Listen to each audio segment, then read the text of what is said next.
Even a man who is pure of heart and said his prayers by night may become a wolf when the wolfbane blooms and the autumn moon is bright.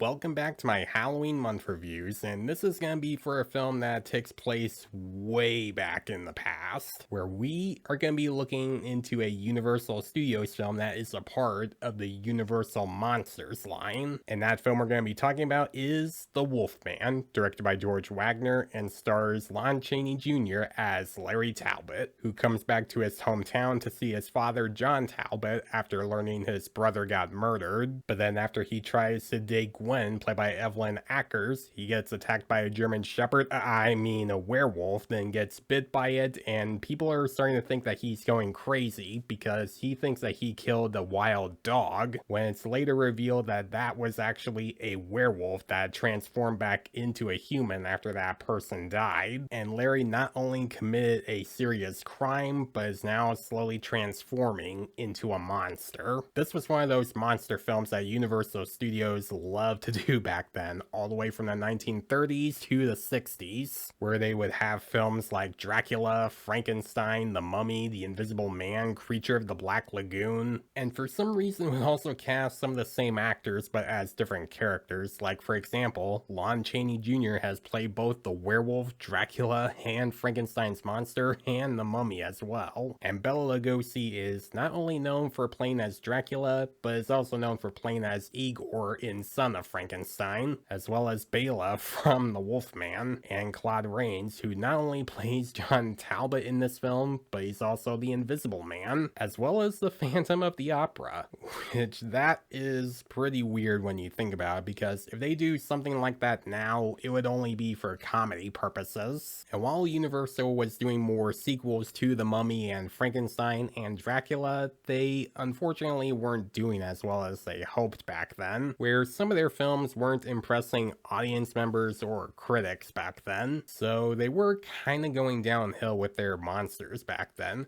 That is until they did this film, where it became a huge success for the company and brought them back on top with their monsters, and would later have The Wolfman and other Universal monster films, but for some reason would never have its own sequels, because other Universal monsters like Dracula, Frankenstein, The Mummy, and The Invisible Man have had sequels in the past, and you can kinda argue that Frankenstein Meets the Wolfman is technically a sequel, but for some reason Lon Chaney Jr.'s Wolfman only appeared in crossover films, not really sequels of his own. At least sequels where he was the only monster. We never really got much of that. All we got from the Wolfman are just a couple of remakes that he was in, but those remakes did not do well, unfortunately, and none of them did as well as this film. And sure, Universal did already do a werewolf film with Werewolf of London, but it didn't get that much success as the Wolfman did. And I do really like this film, even though it does have some issues and some moments in the story that really don't hold up anymore, and we'll get to those later. And what a lot of people really love about this film is the atmosphere in the nighttime scenes, where you have a lot of moments that are in the forest or in the middle of the fog, and you just have characters or a werewolf that's walking around. You can definitely feel the creepy and gothic atmosphere, even though you can kind of tell that some of the sets look a little dated, but I'm not going to get into that too much because I do realize that it's not fair to compare this film to the newer films we get nowadays. That's not a very fair comparison. And I do like the makeup in the film. I do think the makeup on Lon Chaney as the werewolf does hold up, and they do some shadows for when he's walking out at night, just so that they can hide some parts in the makeup that haven't either aged well or just don't look like that they're finished. And of course, I also gotta talk about what they use as creative for the film, is how they use the werewolf transformation by using cross dissolves. Now, we got something different with the werewolf design for movies like Werewolf of London, where you would see him just walk through other columns and he's slowly changing. But there is also this film where they use cross dissolves for when Larry Talbot is slowly becoming a werewolf, where you would get that shot of his feet that are just changing and you get cross dissolves of that. Now, other werewolf films we have gotten after this have done other things with werewolf transformations, like I've already mentioned, American Werewolf in London had that famous transformation scene, but you also gotta give them props for coming up with cross dissolves for the werewolf transformation for this film. And another thing that people love to talk about this film, and one of the most iconic parts about this film, is Lon Chaney Jr.'s performance as Larry Talbot.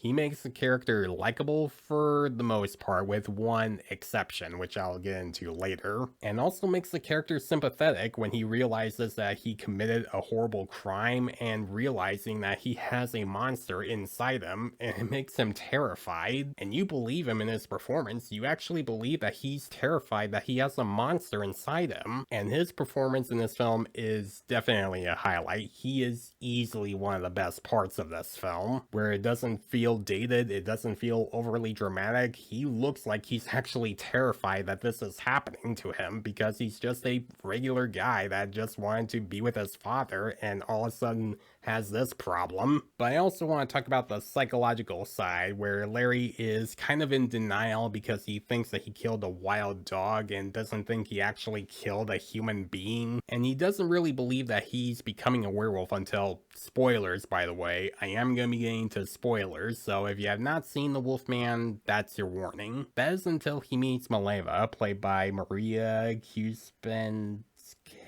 I'm sorry if I got that name wrong, I'm guilty of doing that. Where she tells him about the pentagram that's supposed to keep werewolves away, and the pentagram that's also in his werewolf cane, and showing that he gets a bigger problem when he finds out some of the people that he killed when he was in his werewolf form. The werewolf bit you, didn't he? Yeah, he did. A werewolf can only be killed by either a silver bullet or a silver knife or a stick with a silver handle. You're insane. Go now, and heaven help you.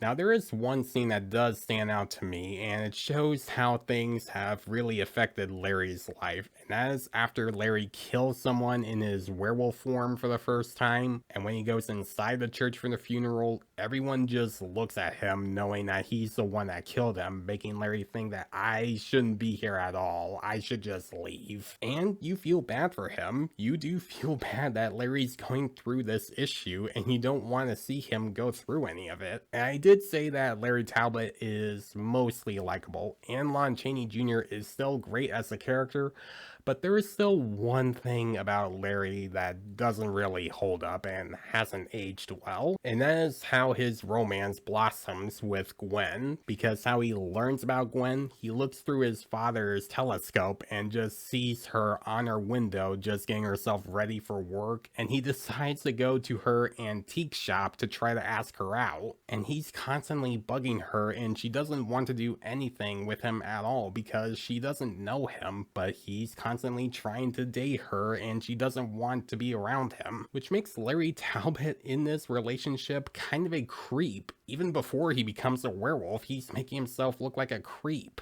And honestly, I don't care it was a different time, that is still creepy. And you also don't believe in their romance because it feels barely developed. You barely see them feel like they're becoming a couple, and you don't really feel that emotional weight, sadly, other than from Lon Chaney Jr.'s performance, of course. But besides those issues, I do think The Wolfman is worth watching, and it's definitely a very important film for Universal, because not only is this a great werewolf film for its time, but it was also something that helped Universal get back on top with their monsters. Sure, it does have some issues with the story and some things that haven't aged well, the romance, but I do think it's worth watching if you haven't seen it yet. I'm gonna give The Wolfman an A-. So guys, if you have seen The Wolfman, what do you think about it? Do you think it's a great film and still holds up, or do you think that this aged poorly? Let me know in the comments below. And as always, if you like this video, then please leave a like and subscribe to my channel so you don't miss a thing, because it helps my channel grow. Hit the notification bell so you know what other videos I'm posting. Follow me on Facebook and Instagram. Thanks for watching, guys, and I'll see you in the next one.